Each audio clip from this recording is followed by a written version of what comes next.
What's up, everybody? It's Brian Adamson, just letting y'all into a peek in the day in my life, man. I flew in town from Orlando. I'm here in Detroit, looking at a couple of my properties. But more importantly, I wanted to meet with a new contractor who's been doing some work for us and wanted to finally. It's so important for you to get knee to knee with people that you work with, although you may, do business from afar. Whenever you can come and get in close proximity, I think it's power in that. And so I wanted to do that today, and while doing so, had an opportunity to let y'all into a property that I bought almost a year ago, and we had one problem tenant at the time of purchase that's been there for 9 months, y'all. Wait 9 months to get this this person out, let me just say that. So anyway, and just seeing what that looks like when somebody leaves and having to do a tenant turnover and just talking through the psychology and the game plan and the strategy with the contractor. So excited to pull y'all into the conversation today so y'all can see what really goes on behind the scenes.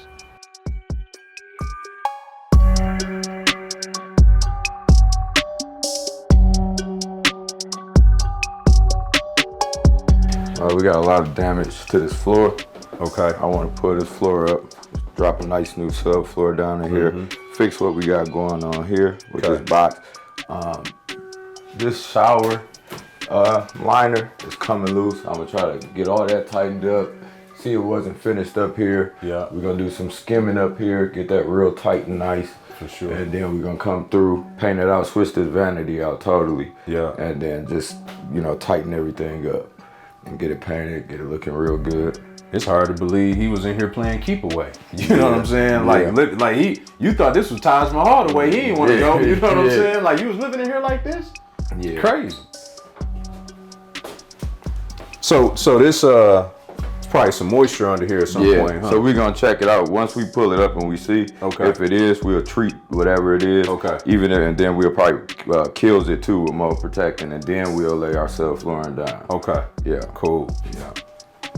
It still feel kind of solid though, so it don't seem like the joist was compromised. No, the joist wasn't compromised. Okay. Yeah, that's just that subfloor dipping in. Got it. Yeah. Okay. We want now. Come in, and here I want to do something about this floor. Okay. Like, it was painted. Even if you go that route, you can always go like a route where it's better stuff now. You know what I mean? For sure. You ever seen like the nice gray color, and then you want to poly over that after you've done to lock that in. You want to at least seal it. That's where a lot of times they mess up, I feel like, because when you paint this, they don't seal it, they don't lock it. So what happens is over time, it's wood, it's porous. So it starts to break down, and then you get all this fading and all that happening. So For sure. yeah, so we're gonna do that for sure. Okay. And then was the plan to put carpet in here? It wasn't, but but we were gonna recarpet this area, but I think that it'll be a nice touch to hit it like that. Yeah.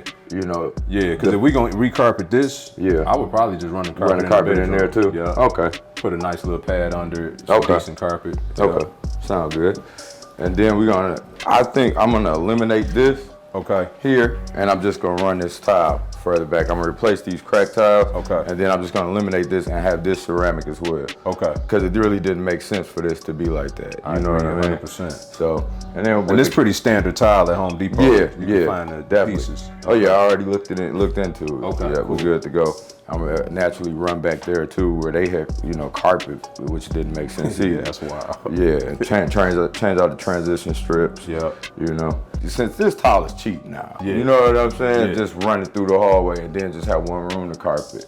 Yeah, run that, it'll go into the wet area and then the carpet on the other side. I'm good with that. Yeah. Okay, cool. Like a lot of times I like to try to save as much stuff as I can. Okay. You know what I mean? You'll be surprised how you can make something new. Hold on. Let me just say something for everybody. So my contractor said he tries to save as much stuff as he can. That is indicative of a good contract. I just want to let y'all know that, all right? Because most contractors, when they don't think from a business owner perspective, they gouge you for everything, right? They want to replace everything. Whereas he's saying as long as there's still integrity in it, I'd rather keep it, save you some money. That's good business. I appreciate you, bro. Man, yeah, this is my first time meeting Mike today, by the way. You know what I'm saying? Anyway, carry on. But the major thing about it, like I said, saving as much stuff as you can. You'll be surprised pop some stuff. Sometimes you gotta take stuff down, get it out, and then get it right and bring it back in. It might require some sanding, but like you said, it's still saving way more money than trying to replace that type of stuff. For sure. I mean, doing houses in Detroit, all this time for me, people had tight budgets. Yeah. So I learned how to like navigate that space where I still could turn a profit, which That's right. is reusing things. Like these, I did one before. Like these, we'll sand down. Okay. You know, we'll run a light sand over them, get them looking nice.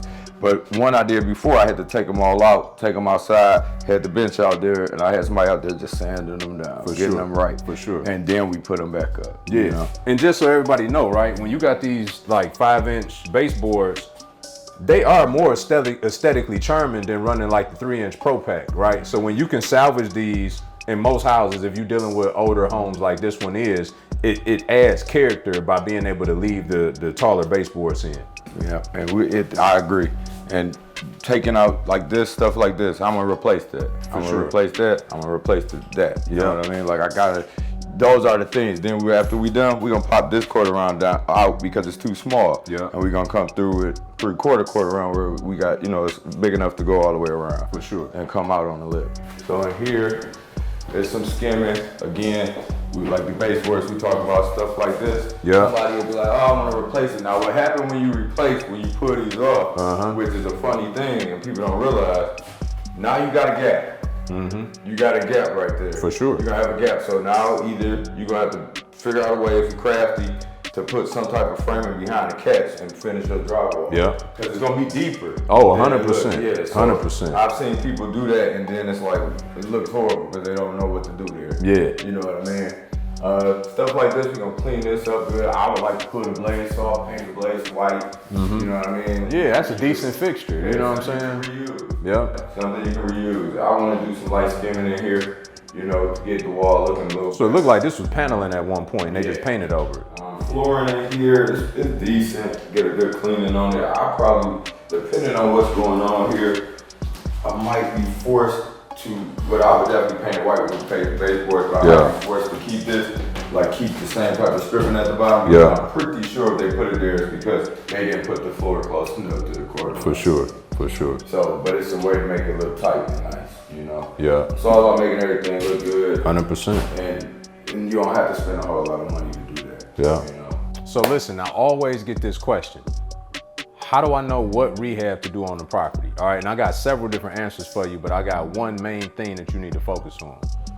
The first thing is you need to look at the comps, okay? These are comparable homes, you know, related to the subject property that you're looking at, and understand how far did they go with their renovations, okay?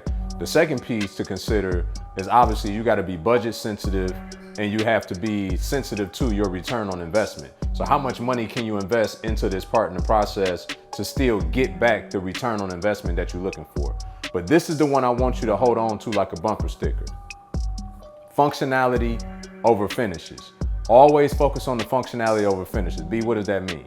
If you need to open up walls to make areas flow together better, that would be functionality, right? The number of bathrooms, the entryway to bedrooms, how the bedrooms are situated, the mechanicals, the electrical, the HVAC, right? Functionality. You always want to focus on functionality over finishes. Once you've tightened up the functionality, then you can look at the level of granite that you may use, the type of, you know, paint choices and the appliances and all those things. So always remember that when in doubt, it's always functionality over finishes.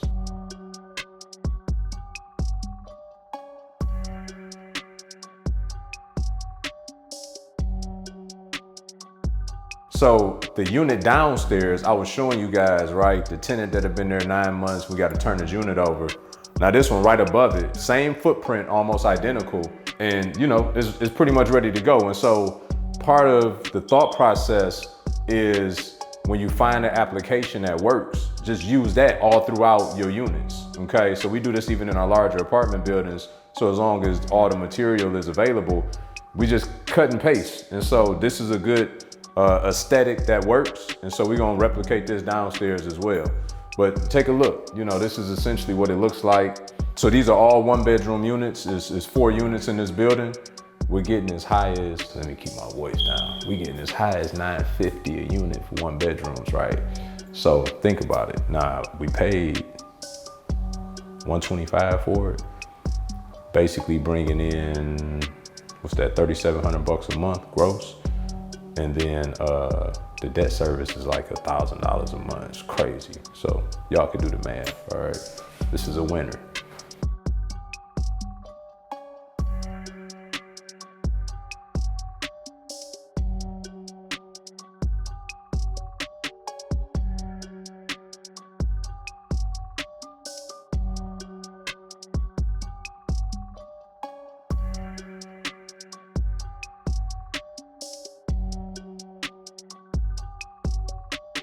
So just wrapped up the walkthrough, you know, just some key takeaways, right? You always want to have alignment with your contractor, okay? And as you heard the contractor, he mentioned, you know, looking at opportunities to salvage certain things within the property. This is extremely important, whether you're flipping properties, especially doing rentals, to always be cost effective as possible. You don't need to throw things out that can be salvaged, that still, you know, maintain the integrity of the property aesthetically and structurally. And you know, coupled with that, the time that it'll take to get it done, right? Having a consistent footprint so that, you know, unlike HGTV where you're doing a turquoise wall in here and a zebra one in the other, that's not reality, y'all, okay? You wanna find palettes that work for the marketplace that you're invested in, and find that and rinse and repeat. This just makes it, this simplifies it. It takes the guesswork out for the contractors. He could give his people more clear direction, and you'll get through projects faster, okay?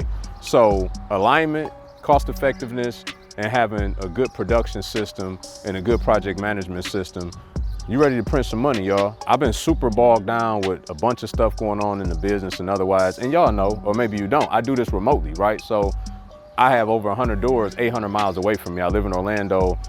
Most of all my portfolio is in Michigan. So with that being said, I haven't been in the field a lot. It's been months. And so if this kind of content is helpful for you though, right? Because I produce this for you. I know this stuff. I'm just sharing it with y'all. If this is helpful for you, let me know and I'll do more of it. All right, leave a comment below.